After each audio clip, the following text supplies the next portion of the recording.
jelaskan terkait Tuhan ada di mana.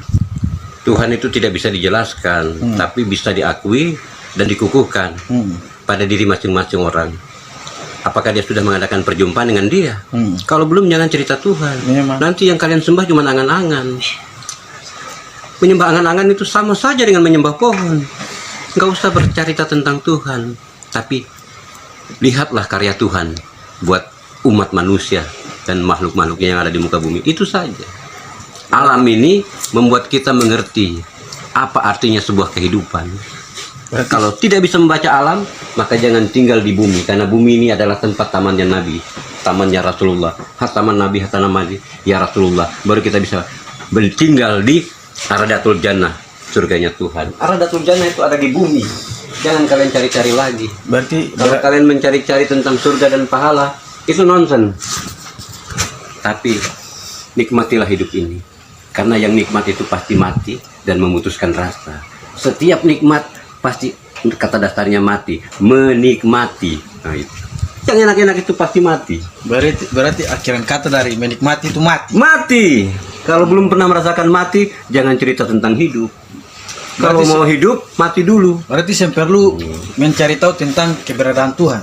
Tuhan tidak perlu dicari. Betul. Dalam setiap sendi-sendi kehidupan manusia, Tuhan sudah selalu ada. Tanpa Tuhan maka tidak ada kehidupan.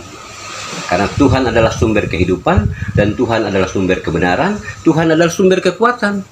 Tanpa Tuhan tidak ada kekuatan. Seluruh nabi-nabi juga punya kekuatan dari Tuhan. Kalau, hei Musa, belahkan tongkatmu ke laut itu, maka laut itu akan terbelah. Bukan tongkat Musanya, tapi kuasa Tuhannya. Sepakat. Karena pemilik kekuasaan. Sepakat. Pemilik kekuasaan cuma Allah yang punya kudrat dan iradat. Barang siapa makhluk yang sudah mempunyai kudrat dan iradat, maka dia bisa melakukan sesuatu sesuai kehendaknya.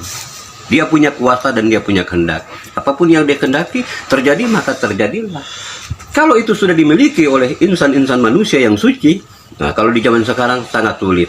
Walaupun kiai, ulama-ulama besar juga sulit mendapatkan itu, karena mereka sudah terpengaruhi oleh berbagai macam teknologi, ya kan? Mereka sudah tidak bisa membaca lagi tentang keadaan alam ini. Kalau dulu tanpa teknologi, bintang sudah menjadi mata pelajaran buat mereka. Pasang surutnya air laut sudah bisa menentukan. Panas teriknya musim hujan atau segala macam, itu bisa ditentukan dari pasang surutnya air laut.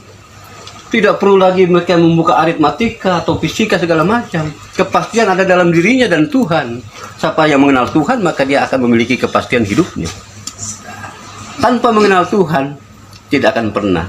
Dan Tuhan itu siapa sebenarnya? Cari tahu itu Tuhan itu siapa. Kalau kamu bisa bertemu dengan Tuhan, maka selesailah riwayat. Tidak ada lagi kitab-kitab yang akan dimunculkan dalam dirimu, karena kitab yang asli adalah dirimu sendiri. Itu adalah kitabmu. Nafsi-nafsi, wahai hatiku sayang dia.